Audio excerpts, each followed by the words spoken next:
Yes, good morning. तो पिछले दिनों आपने जो है बायोमोलिक्यूल जो पढ़ा हुआ है, तो जो बायोमोलिक्यूल था उसमें हमने आपको समझाया था कि प्रोटीन्स, कार्बोहाइड्रेट, विटामिन, मिनरल्स, ये सारी चीजें बात किए थे। एक चीज और भी हमें ये चीज बताना था कि जो भी बायोमोलिक्यूल होते हैं ना, ये दो तरीके के होते हैं। एक तो बड़े बड़े और एक छोटे छोटे। जो बड़े होते हैं ना उसको मैक्रोमोलिक्यूल्स कहा जाता है, और जो छोटे होते हैं उसे माइक्रोमोलिक्यूल्स कहा जाता है। फिलहाल आज हम लोग को फर्स्ट टॉपिक शुरू करना है, और फर्स्ट टॉपिक जो था ना उसका नाम था कार्बोहाइड्रेट। फर्स्ट टॉपिक का नाम क्या था? कार्बो, CAR, कार्बोहाइड्रेट्स। ठीक है, मेनली हम लोगों को बात करना है किसके बारे में? कार्बोहाइड्रेट्स के बारे में ही बात करना है। थोड़ा सा ध्यान देना, यदि कार्बोहाइड्रेट की बात करें ना, तो कार्बोहाइड्रेट वे सबस्टांसेस होते हैं, वे मॉलिक्यूल होते हैं जिनसे बहुत ही क्विकली हमें एनर्जी प्रोवाइड होता है। और इसमें दो तरीके के ग्रुप होते हैं। पहले वाले ग्रुप को हम लोग कहते हैं पॉलीहाइड्रोक्सिल ग्रुप,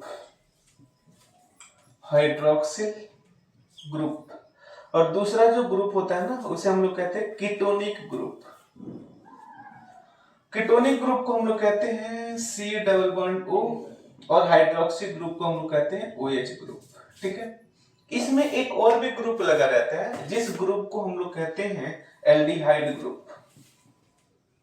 एल्डिहाइड ग्रुप जैसा उसका होता है CHO। ये तीनों चीज याद कर लेना। जो भी कार्बोहाइड्रेट होते हैं ना, इस कार्बोहाइड्रेट में तीन ग्रुप लगा रहता है। कौन कौन ग्रुप लगा रहता है? पहले वाले ग्रुप को हम लोग कहते हैं हाइड्रोक्सिल ग्रुप, दूसरे वाले को कहते हैं CHO, सॉरी CO ग्रुप, या फिर इसे कीटोनिक ग्रुप कहा जाता है, और तीसरे वाले को कहा जाता है CHO ग्रुप। अच्छा, एक चीज देखना, जैसे मान लो आप जो ग्लूकोज लिख रहे थे, जो ग्लूकोज था, इस ग्लूकोज में यदि आप नोटिस किए होंगे तो था C++O, C 1 2 3 4 5 6। ठीक है, यहां पे था, बस में 1 2 3 4 5 6, कार्बन की संख्या कितना है? 6 है। और यहाँ पे कौन सा ग्रुप लगा हुआ है भाई? यहाँ पे कौन सा ग्रुप लगा हुआ है? कीटोनिक ग्रुप लगा हुआ है। अच्छा, एक चीज देखो, यहाँ पे इधर की तरफ लगा है OH और यहाँ पे लगा है H।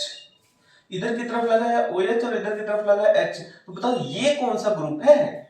ये कौन सा ग्रुप है बताओ? हाइड्रोक्सिल ग्रुप है।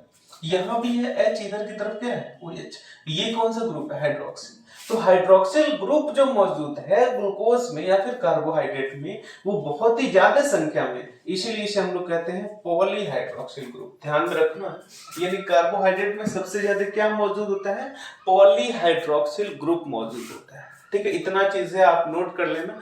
तीन ग्रुप होते हैं, पहले वाले ग्रुप को हम लोग कहते हैं हाइड्रोक्सिल ग्रुप, दूसरे वाले को कहते हैं कीटोनिक ग्रुप, और तीसरे वाले को क्या कहते हैं? Aldehyde group. कार्बोहाइड्रेट में ये तीनों ग्रुप में से किसी एक या किसी दो का मौजूद होना बिल्कुल ही जरूरी है। एक चीज और भी याद कर लो, ये जो कार्बोहाइड्रेट है ना, इसका फार्मूला होता है CnH2O का होल n। इसका एक फार्मूला होता है, ये भी कई बार एग्जाम में पूछा हुआ है। कार्बोहाइड्रेट का फार्मूला क्या होता है? CnH2O का होल n। कोई भी कार्बोहाइड्रेट हो, इस फार्मूले पे रखने पर वो उसको रूल को फॉलो करना चाहिए। जैसे मान लो कोई एक कार्बोहाइड्रेट ले रहा है, C6H12O6 ले रहा है, इसी का तो फार्मूले का नाम है C6H12O6 नाम है। तो चलो भाई, C में n है ना, तो n की जगह पे रखो 6। n की जगह पे क्या रखना है? 6। कोष्ट में करो क्या? H2O का होल 6 करो। देखो, C6H12O6 आ गया ना। तो कोई भी कार्बोहाइड्रेट यदि आपके सामने दिख रहा है तो इस फार्मूले को वो रूल फॉलो करना चाहिए, तभी उसे हम लोग कार्बोहाइड्रेट कहेंगे। इसमें फंक्शनल ग्रुप कितने होते हैं? पॉलीहाइड्रोक्सिल ग्रुप, कीटोनिक ग्रुप और एल्डिहाइड ग्रुप लगा रहता है।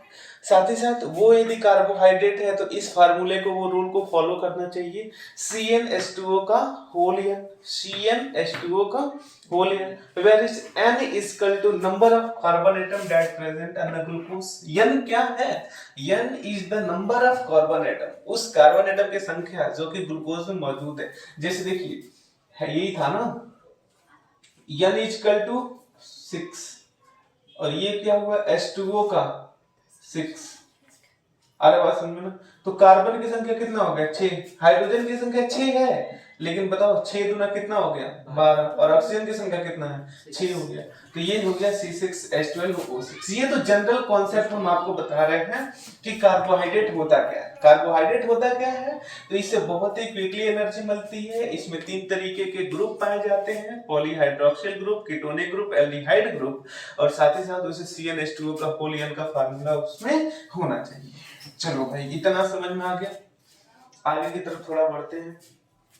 एक चीज और देखना, यदि कार्बोहाइड्रेट की फॉर्मेशन की बात करें ना, कार्बोहाइड्रेट की फॉर्मेशन की बात करें तो इसका फॉर्मेशन मेनली प्लांट्स के अंदर है। इसका फॉर्मेशन कहां पे? प्लांट्स के अंदर। कैसे होता है? तो कार्बन डाइऑक्साइड को ले लेते हैं सब, प्लस किसको ले लेते हैं H2O को, ठीक है। सन रेडिएशन आता है, ये तो जानते होंगे। उसके बाद से सन रेडिएशन के किस में चलता है? क्लोरोप्लास्ट में चलता है, और यहाँ पे फॉर्मेशन होता है C6H12O6 का फॉर्मेशन होता है। यानी कार्बोहाइड्रेट का फॉर्मेशन कैसे होना है? तो सन रेडिएशन की सहायता से इसका फॉर्मेशन भी होना है। चलो आपने इसका फॉर्मेशन भी समझ गया, कार्बोहाइड्रेट का फॉर्मेशन कैसे होता है। आगे समझना कार्बोहाइड्रेट का काम क्या होता है। कार्बोहाइड्रेट का काम क्या होता है? इसका पहला काम होता है किसी भी सेल्स के अंदर, किसी भी सेल्स के अंदर एनर्जी प्रोवाइड करना। ENERGY, क्या प्रोवाइड करना? एनर्जी प्रोवाइड करना। किसी भी सेल्स में एनर्जी प्रोवाइड करना किसका काम होता है? कार्बोहाइड्रेट का काम होता है। अच्छा एक चीज और देखना, जितने भी प्लांट्स होते हैं ना, जितने भी प्लांट्स होते हैं उसका मेजर जो कंपोनेंट होता है ना, मेजर कंपोनेंट्स, यानी ऐसे कह लो major components, MANTS, major components किसका बना रहता है? तो कार्बोहाइड्रेट का ही बना रहता है। पहला तो एनर्जी प्रोवाइड करना, और प्लांट के मेजर जो कंपोनेंट्स होते हैं जैसे प्लाज्मा मेम्ब्रेन हो गया, सेल वॉल हो गया, सेलुलोज का बना रहता है ना। सेलुलोज क्या है? कार्बोहाइड्रेट ही तो है। तो प्लांट्स में मैक्सिमम चीजें क्या पाई जाती है? Cellulose. thus we can say that the major components of the plants is made up of the carbohydrate। आगे की तरफ बात करना, एक और भी फंक्शन होगा कि ये जो है कार्बोहाइड्रेट है, यह एनर्जी को स्टोर करता है। एनर्जी को क्या करता है? स्टोर करता है। किस फॉर्म में स्टोर करता है? तो याद कर लेना, ग्लाइकोजन। ग्लाइकोजन किस रूप में स्टोर करता है एनर्जी को? ग्लाइकोजन के रूप में स्टोर करता है। इतनी चीजें आपको पता हो जानी चाहिए। याद हो गया? पहला कार्बोहाइड्रेट का काम क्या होता है? एनर्जी प्रोवाइड करना किसी भी सेल्स को। दूसरा काम क्या होता है? मेजर कंपोनेंट्स जो प्लांट्स में होते हैं किसके बने रहते हैं? कार्बोहाइड्रेट के ही बने रहते हैं। तीसरा काम क्या होता है? एनर्जी को स्टोर करना। अरे भाई किस रूप में स्टोर करना? ग्लाइकोजन के रूप में स्टोर करना। ये 3 मेन फंक्शन हो गया किसका? कार्बोहाइड्रेट का। समझ में आ रहा है ना? देखो भाई अकेले में बैठ जाओ शांति से, क्योंकि हल्ला गुल्ले में बैठोगे आपको समझ में आएगा नहीं। कॉपी पेन लेके लो और अकेले चले जाओ, ताकि आपको ये जितनी भी चीजें हैं ना बहुत ही अच्छे से समझ में आए। ठीक है, तो आपको हमने समझाया क्या कि कार्बोहाइड्रेट होता है क्या। कार्बोहाइड्रेट में कितने ग्रुप होते हैं? 3 ग्रुप लगे रहते हैं। बताओ तीनों ग्रुप का नाम क्या है? पहले वाले का नाम हाइड्रोक्सिल ग्रुप, पॉलीहाइड्रोक्सिल ग्रुप बहुत ज्यादा संख्या में पाए जाते हैं। दूसरा कीटोनिक ग्रुप हो सकता है, और तीसरा कौन सा है? एल्डिहाइड ग्रुप हो सकता है कि नहीं? अच्छा एक चीज और भी हमें बताओ, मान लो यदि कार्बोहाइड्रेट है तो कार्बोहाइड्रेट का काम क्या होगा? पहला काम होगा कि एनर्जी प्रोवाइड करना किसी भी सेल्स का क्विकली। दूसरा काम क्या होगा? तो किसी भी प्लांट्स के अंदर मेजर कंपोनेंट्स किसका बना रहता है? कार्बोहाइड्रेट का ही बना रहता है। और तीसरा काम क्या होगा? तो किसी भी एनर्जी को स्टोर करना, ऐसे कह लो सोलर एनर्जी को केमिकल एनर्जी में स्टोर करना। तो आपने समझ रहा था कि ग्लाइकोजन जो है वो स्टोरेज होता है एनर्जी के रूप में किसी की बॉडी में। और एक चीज और भी समझते हैं, टाइप ऑफ कार्बोहाइड्रेट्स। मतलब हम लोग को क्या करना है कि कार्बोहाइड्रेट का टाइप पढ़ना है, ध्यान से समझना। यानी कार्बोहाइड्रेट जो होते हैं ना वो कितने प्रकार के होते हैं, ठीक है, याद कर लेना। ये जो कार्बोहाइड्रेट होते हैं ना मेनली 3 प्रकार के होते हैं। कार्बोहाइड्रेट कितने टाइप के होते हैं? 3 टाइप। अरे यार 3 टाइप ध्यान से लिखो, THY3 टाइप, TYPE। चलो 3 टाइप के कार्बोहाइड्रेट होते हैं, जिनमें से पहले वाले का नाम है मोनोसैकेराइड। क्या नाम है? मोनोसैकेराइड, SACCHARIDE, मोनोसैकेराइड, ठीक है। जो दूसरा वाला है ना उसका नाम है ओलिगोसैकेराइड। ओलिगोसैकेराइड स्पेलिंग देख लेना थोड़ा सा, सही है। पहला है मोनोसैकेराइड, दूसरे वाले का नाम क्या है? ओलिगोसैकेराइड, और तीसरे वाले का नाम है पॉलीसैकेराइड, POLY, पॉली, SACC क्या हो गया, सही है ना, CHARIDE। यानी कि जो कार्बोहाइड्रेट होता है ना वो कार्बोहाइड्रेट मेनली कितने प्रकार के होते हैं? 3 प्रकार के होते हैं, जिसमें पहले वाले का नाम है मोनोसैकेराइड, दूसरे वाले का नाम है ओलिगोसैकेराइड, और तीसरे वाले का नाम क्या है? पॉलीसैकेराइड। अच्छा एक चीज देखना, ये जो मोनोसैकेराइड दिख रहा है ना, मोनोसैकेराइड वास्तव में क्या होते हैं? यह सिंगल यूनिट होता है, याद कर लेना। ये सिंगल क्या होता है? यूनिट होता है, सिंगल यूनिट होता है। जैसे आप देखे थे ग्लूकोज, क्या देखे थे? ग्लूकोज। अरे भाई ग्लूकोज क्या है? उसका यूनिट है ना, तो ग्लूकोज यूनिट है तो जाहिर सी बात है मोनोसैकेराइड क्या होता है? जिसमें सिर्फ और सिर्फ एक यूनिट उपस्थित हो, उसके यूनिट उपस्थित हो, तो उसे हम लोग क्या कहेंगे? मोनोसैकेराइड कहेंगे। मोनो में क्या होता है? एक, सैकेराइड का मतलब होता है शुगर। जब शुगर के मॉलिक्यूल सिर्फ एक हो तो उसे हम लोग कहते हैं मोनोसैकेराइड। और मोनोसैकेराइड में 3 फंक्शनल ग्रुप लगे रहते हैं। पहले वाले ग्रुप का नाम है एल्डिहाइड ग्रुप, ठीक है, दूसरे वाले का नाम है पॉलीहाइड्रोक्सिल ग्रुप, और तीसरे वाले का नाम है कीटोनिक ग्रुप, ठीक है। ये 3 ग्रुप लगे रहते हैं, किसमें? सिंगल जो यूनिट होता है कार्बोहाइड्रेट का उसमें कितने यूनिट लगे, कितने ग्रुप लगे रहते हैं? 3 ग्रुप। पहले वाले का नाम है CHO, OH ग्रुप, और कौन सा लगा रहता है? बाकी साइड चेन के रूप में कार्बन लगा रहता है। अब एक देखना, यदि मोनोसैकेराइड की बात करें ना, मोनोसैकेराइड की बात करें तो मोनोसैकेराइड में मिनिमम कार्बन की जो संख्या होती है ना वो 3 होती है, ठीक है। 4 हो सकती है, 5 हो सकती है, 6 हो सकती है। अरे भाई जब कार्बन की संख्या 6 होगी तो हेक्सोज शुगर, कार्बन की संख्या 5 होगी तो पेंटोज शुगर, अरे 4 होगी तो टेट्रोज शुगर, और 3 होगा तो ट्राइयोज शुगर, होगा कि नहीं होगा?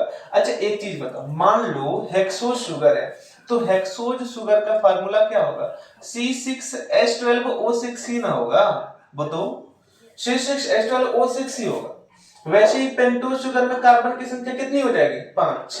4 में कितनी हो जाएगी कार्बन की संख्या? 4। 3 में कितनी हो जाएगी? 3।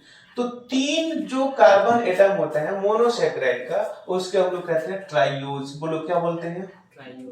ट्राइयोज। जिसमें कार्बन की संख्या 4 होती है उसे बोलते हैं टेट्रोज। क्या बोलते हैं?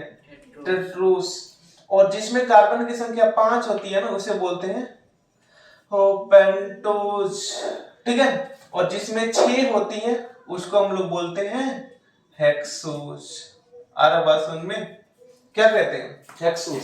यानी कि जो मोनोसैकेराइड है ना यह कितने प्रकार के? 1 2 3 4 प्रकार के। जब कार्बन की संख्या 3 हो तो ट्राइयोज, 4 हो तो टेट्रोज, 5 हो तो पेंटोज, और 6 हो तो हेक्सोज। और इसमें देखना जो ट्राइयोज होता है ना उसका फार्मूला होता है C3H6O3, ठीक है। C3H6O3 किसका फार्मूला होता है? ट्राइओज का। और इसमें एक एसिड आता है जिसका नाम है पायरुविक एसिड। पायरुविक एसिड याद कर लेना।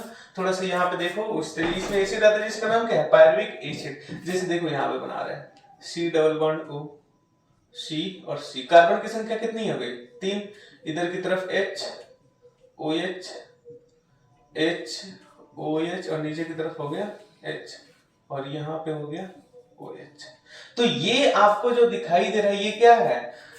ट्राइओज है। ट्राइओज का मतलब 1 2 3, कार्बन की संख्या कितना होगा? 3 रहेगा, तो इसे हम लोग क्या कहेंगे? ट्राइओज कहेंगे। ठीक है। जब कार्बन की संख्या 4 होगा तो उसे हम लोग क्या कहेंगे? टेट्रोज। अरे भाई इसी में क्या करना है, बस कार्बन की संख्या क्या कर देना है आपको? 4 कर देना है, तो ये हो जाएगा क्या? टेट्रोज हो जाएगा। और जब इसी में कार्बन की संख्या 5 कर दोगे तो क्या हो जाएगा? पेंटोज। और कार्बन की संख्या 6 कर दोगे तो कितना हो जाएगा? हेक्सोज हो जाएगा। ये वास्तव में है क्या? तो ये मोनोसैकेराइड के टाइप है, ट्राइओज, टेट्रोज, पेंटोज और हेक्सोज के रूप में। आया बात समझ में? जो सिंगल यूनिट होता है। अच्छा एक चीज देखना, यहाँ पे आप चेंज भी कर सकते हैं। यदि यहाँ पे आप H करोगे ना, नीचे लिख दीजिए, दिख नहीं रहा है। सॉरी, यहाँ पे थोड़ा ध्यान देना। C double bond O H, ठीक है। यहाँ पे हो जाएगा CH और ये हो जाएगा OH, CH और OH H।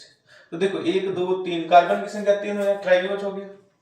कार्बन की संख्या क्या कर दो? 4 कर दो, टेट्रोज हो गया। 5 कर दो, पेंटोज हो गया। और 6 कर दोगे तो क्या हो जाएगा? हेक्स हो जाएगा। बस क्या करना है आपको? H और OH लगा देना है। H और क्या लगा देना? OH लगा देना। यहाँ पे कर देना H और OH। ठीक है। तो ये हो जाएगा आपका कौन सा सुगर? तो हेक्सो सुगर हो जाएगा। ये वास्तव में है क्या? तो ये मोनोसैकेराइड के टाइप हुए। मोनोसैकेराइड कितने प्रकार के हो गए आपके? तो 4 प्रकार के। पहला हो गया ट्राइओज, टेट्रोज, पेंटोज और क्या हो गया? हेक्सोज। समझ में आ गया? ये था क्या? मोनोसैकेराइड था। अब हम लोग को पढ़ना है क्या? ओलिगोसैकेराइड। ध्यान देना, ओलिगोसैकेराइड बहुत ही आसान है, इतना तो याद ही हो जाना चाहिए। अच्छा एक चीज देखना, मान लो हम जो है एक मोनोसैकेराइड बना रहे हैं, एक मोनोसैकेराइड हम बना रहे हैं कार्बन। ये हुआ आपका 1 2 3 4 कार्बन एटम है। यहां पे एक और कार्बन एटम डाल दे रहे हैं तो ये क्या हो जाएगा? पेंटोज हो गया है। और यहां पे यदि एक और कार्बन डाल देंगे CH OH तो ये हो जाएगा आपका hexose sugar. Carbon 1 2 3 4 sorry 1 2 3 4 5 6 sorry 6 है ये, तो फिर यहाँ डालने की आवश्यकता क्या है? तो ये आपका क्या हो गया? Hexose sugar. तो ये हेक्सोज सुगर है, ये वास्तव में क्या है? मोनोसैकेराइड है ना। हेक्सोज सुगर क्या है? मोनोसैकेराइड। लेकिन जब ये हेक्सोज सुगर की संख्या बढ़ जाए, जैसे देखना मान लो ये रहा एक हेक्सोज सुगर और यहां पे हो गया एक और हेक्सोज सुगर, ठीक है। ये जहां नहीं लिख रहे वो समझ लेना, कार्बन एटम मौजूद है, यहां पे हो जाएगा CH OH। तो ये एक हेक्सोज शुगर और ये 2 हेक्सोज शुगर, दोनों हेक्सोज शुगर जानते हो क्या करते हैं? कार्बन नंबर 1 2 3 4, तो कार्बन नंबर 4 के साथ ये दोनों आपस में जुड़ जाते हैं। कार्बन नंबर 1 और कार्बन नंबर 4 के साथ दोनों आपस में क्या हो जाते हैं? जुड़ जाते हैं। तो इस तरीके से देखो, इसमें ग्लूकोज की एक सिंगल मॉलिक्यूल और ये सिंगल मॉलिक्यूल, सिंगल सिंगल कितने हो गए? 2 हो गए ना। तो इस तरीके के सैकेराइड को हम लोग कहते हैं डाइसैकेराइड। क्या बोलते हैं? डाइसैकेराइड बोलते हैं। डाइसैकेराइड का मतलब क्या? कि जब ये मोनोसैकेराइड की संख्या कितनी हो जाए? 2 हो जाए, तो इसको हम लोग कहते हैं डाइसैकेराइड। अच्छा एक चीज सोचना, मान लो ये मोनोसैकेराइड की संख्या इधर की तरफ एक और जुड़ जाए तो इसे हम लोग क्या कहेंगे? ट्राइसैकेराइड कहेंगे। कहेंगे ना। अरे भाई इधर एक और जुड़ जाएगा, मान लो उधर एक और जुड़ जाएगा तो 4 जुड़ जाएगा तो उसे हम लोग कहेंगे टेट्रा, है ना बात। तो जब मोनोसैकेराइड की संख्या बढ़ने लगे, सिंगल ना रहे, 2 रहे, 3 रहे, 4 रहे, 5 रहे, 6 रहे, 7 रहे, 8 रहे, 9 रहे, 10 रहे, तो जब मोनोसैकेराइड की संख्या बार बार जुड़ जुड़ करके बहुत ज्यादा संख्या बना ले, तो इस तरीके के शुगर को हम लोग कहते हैं अलीगोसैकेराइड। क्या कहते हैं? अलीगोसैकेराइड। अलीगोसैकेराइड वास्तव में है क्या? तो ये मोनोसैकेराइड का ग्रुपिंग है। मोनोसैकेराइड 1 2 3 4 5 ऐसे आपस में जुड़ेंगे तो कितना जुड़ सकते हैं? 2 से लेकर के 10 तक जुड़ सकते हैं। 2 से लेकर के कितना जुड़ सकते हैं? 10 तक। तो ये जब जुड़ेंगे ना मोनोमर यूनिट, तो पॉलीमर का फॉर्मेशन होगा, और इस तरीके के यूनिट को हम लोग क्या कहेंगे? ओलिगोसैकेराइड कहते हैं। आई बात समझ में? दोनों में डिफरेंस है। जब सिंगल यूनिट रहे तो मोनोसैकेराइड, और जब डबल रहे, ट्रिपल रहे, 4 रहे, 5 रहे, इतना सब रहे, तब उसे हम लोग क्या कहेंगे? डाइसैकेराइड कहेंगे। डाइसैकेराइड कहेंगे। आ रही बात समझ में ना? तो जब इसकी संख्या लगातार बढ़ती जाए, डाइसैकेराइड, ट्राइसैकेराइड, टेट्रा, पेंटा, हेक्सा होने लगे, तो इसको हम लोग क्या कहेंगे? डाइसैकेराइड, ट्राइसैकेराइड, टेट्रा, पेंटा ऐसे कहेंगे। तो इस तरीके की इसकी संख्या कितनी होती है? 1 से लेकर के 10 तक हो सकती है। आ रही बात समझ में ना? तो जब सिंगल रहेगा तो मोनोसैकेराइड, 2 से लेकर के 10 तक रहेगा तो ओलिगोसैकेराइड। अब एक चीज ध्यान देना, अब 10 से अधिक जब संख्या में इधर n मात्रा में जुड़ जाए और इधर भी कितना हो? n मात्रा में जुड़ जाए, तो इसे हम लोग कहेंगे पॉलीसैकेराइड। आ रही बात समझ में ना? जब 2 जुड़ा रहेगा डाइसैकेराइड या फिर ओलिगोसैकेराइड, और जब 10 से अधिक जुड़ा रहेगा तो क्या कहेंगे उसे? पॉलीसैकेराइड। कोई डाउट है? एक बार हम लोग रिकॉल करते हैं। हम लोग पढ़ रहे हैं टाइप ऑफ सैकेराइड या फिर टाइप ऑफ कार्बोहाइड्रेट। कार्बोहाइड्रेट कितने प्रकार के होते हैं? 3 प्रकार के होते हैं। पहले वाले का नाम क्या है? मोनोसैकेराइड। मोनोसैकेराइड का मतलब क्या? जब उसके सिंगल यूनिट अकेला हो तो उसे हम लोग कहेंगे मोनोसैकेराइड। जैसे एग्जांपल है ग्लूकोज। ग्लूकोज क्या होता है? अकेला मौजूद है ना, तो उसे हम लोग कहेंगे मोनोसैकेराइड। लेकिन देखो, ग्लूकोज में कार्बन की संख्या कितना होता है? 6 होता है, तो उसे हेक्सोज शुगर कहेंगे। यदि 3 रहेगा तो ट्राइओज कहेंगे, 4 रहेगा 5 टेट्रोज कहेंगे, 5 रहेगा पेंटोज, 6 रहेगा तो हेक्सोज। ये कार्बन की संख्या के आधार पर उसको अलग अलग क्लासिफाई किया है। किसको? मोनोसैकेराइड को। लेकिन ओलिगोसैकेराइड क्या होता है कि जब मोनोसैकेराइड की संख्या 1 नहीं 1 से अधिक हो तो उसे हम लोग क्या कहते हैं? ओलिगोसैकेराइड कहते हैं। और ओलिगोसैकेराइड मैक्सिमम कितने हो सकते हैं भाई? तो 2 से लेकर के 10 तक हो सकते हैं। कितने हो सकते हैं? 2 से लेकर के 10 तक हो सकते हैं। लास्ट में पॉलीसैकेराइड क्या होता है? तो पॉलीसैकेराइड जब ओलिगोसैकेराइड 10 से अधिक जुड़ेगा, जैसे मान लो 11 जुड़ गया, 12 13 14 15 ऐसे जुड़ गए, तो उसे हम लोग क्या कहते हैं? पॉलीसैकेराइड कहते हैं। जैसे देखो यहाँ पे अभी एक डायग्राम बना रहे हैं पॉलीसैकेराइड का, आपको समझ में आ जाएगा।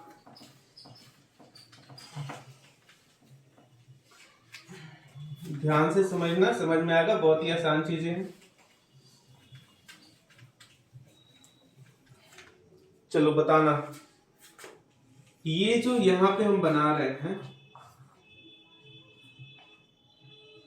ठीक है, ये क्या मोनोसैकेराइड है ना? चलो मोनोसैकेराइड से हमने क्या कर दिया? एक और मोनोसैकेराइड जोड़ दिया, तो ये क्या हो गया? डाइसैकेराइड हो गया। अरे भाई जब 1 रहेगा तो मोनोसैकेराइड, 2 रहेगा तो क्या कहेंगे? डाइसैकेराइड। चलो इससे हमने क्या कर दिया? एक और जोड़ दिया ऑक्सीजन की सहायता से, तो ये 3 हो गया ना? 3 हो गया तो ट्राइसैकेराइड। लेकिन बताओ ये जो बॉन्ड बन रहा है ये किसके बीच बन रहा है? 1,4 बॉन्ड बन रहा है ना? 1,4 बॉन्ड कैसे बन रहा है?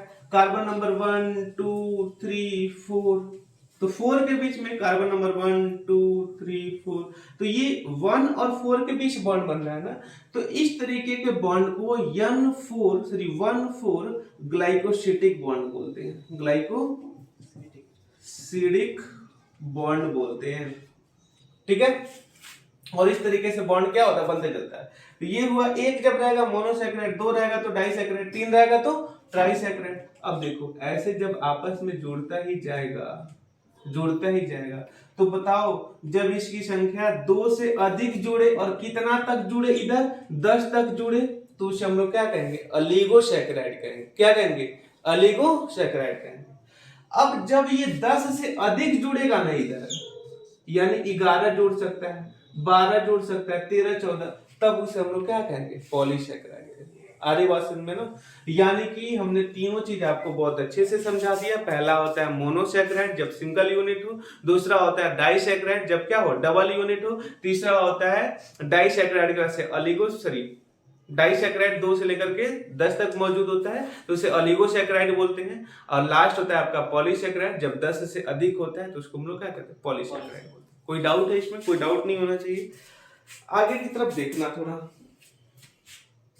और ये समझ में आ गया, मोनोसैकेराइड, डाइसैकेराइड और पॉलीसैकेराइड। कोई डाउट नहीं होना चाहिए आपको।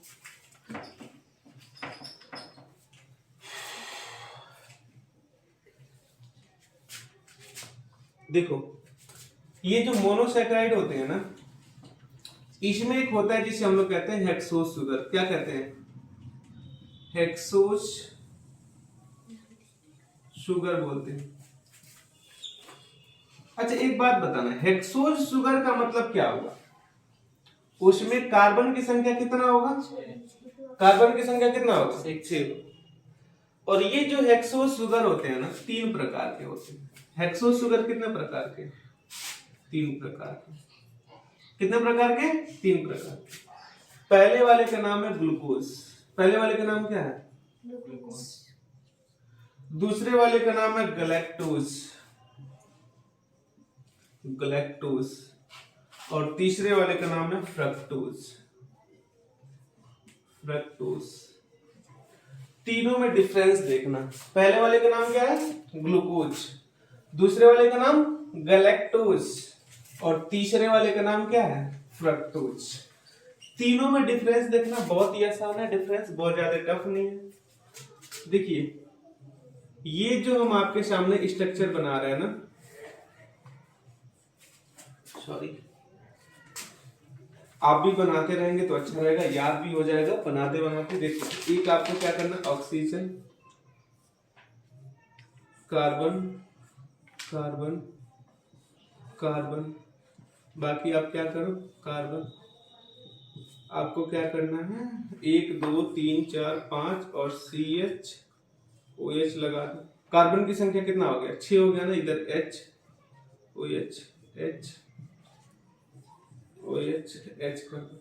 तो ये जो आपको स्ट्रक्चर दिख रहा है ना, ये किसका दिख रहा है? तो ग्लूकोज का दिख रहा है। H और क्या हो गया? OH। ये किसका स्ट्रक्चर दिख रहा है? ग्लूकोज का दिख रहा है। लेकिन एक चीज ध्यान देना थोड़ा सा, ये ग्लूकोज का स्ट्रक्चर है, लेकिन ये जो ग्लूकोज का स्ट्रक्चर है ना, सिर्फ इसको हम चेंज कर दें। जैसे देखिएगा, इसको हम क्या करें, ऊपर कर दें और इसको क्या करें, नीचे कर दें। तो अब इसी को अब ग्लूकोज नहीं कहेंगे, अब इसको क्या कहेंगे, गैलेक्टोज कहेंगे। यानी ग्लूकोज और गैलेक्टोज दोनों चीजें सेम ही है, सिर्फ क्या हुआ, ऑक्सीजन और हाइड्रोजन का प्रेजेंस बढ़ गया, चेंज हो गया। चेंज होने का मतलब क्या हुआ कि वो अलग जगह हो गया, नीचे से ऊपर हो गया, ऊपर से क्या हो गया, नीचे हो गया। तो इस तरीके से आप ध्यान दे रहे हो, इसकी देख रहे हो कि सिर्फ ग्लूकोज जो है, ग्लूकोज जो है, जब इसकी स्ट्रक्चर ऐसा है तो उसे ग्लूकोज कहेंगे। लेकिन जब इसका ऑक्सीजन और हाइड्रोजन की जगह चेंज हो जाए तो इसको हम लोग क्या कहते हैं, गैलेक्टोज कहते हैं। ठीक है। और लास्ट देख लीजिएगा, फ्रक्टोज क्या होता है। लास्ट क्या है, फ्रक्टोज। फ्रक्टोज कुछ ऐसे उसका स्ट्रक्चर बना रहता है, कार्बन कार्बन कार्बन। कितना हुआ, 1 2 3 4 हुआ ना। एक यहाँ पे कर लो 5 CH2 OH और यहाँ पे कर लो CH2 OH। अब देखो 1 2 3 4 5 6, नीचे की तरफ H और H आप क्या कर लोगे, लगा दोगे। तो इसको हम लोग क्या कहते हैं, फ्रक्टोज कहते हैं। यानी एटोल हेक्सोस अगर कितने प्रकार का हो गया, 3 प्रकार का। पहला हो गया आपका ग्लूकोज, गैलेक्टोज और तीसरा हो गया आपका फ्रक्टोज। तो इस तरीके से ये तीनों आपने बहुत ही आसानी से समझ लिया। ये क्या था आपका, मोनोसैकेराइड। ये पूरा का पूरा जो समरी था, ये एटोल किसका था, तो कार्बोहाइड्रेट का। कार्बोहाइड्रेट में क्या क्या पढ़ा आपने, 3 चीजें पढ़ा हुआ है। पहला पढ़ा हुआ है आपने मोनोसैकेराइड, डाइसैकेराइड, ट्राइसैकेराइड, और ट्राइसैकेराइड में ओलिगोसैकेराइड था, और लास्ट पढ़ा हुआ है आपने polysaccharide. Thank you so much. अगला भी वीडियो आएगा जो कार्बोहाइड्रेट से ही रिकॉर्डिंग होगा, इसके आगे की तरफ पढ़ाएंगे। Thank you.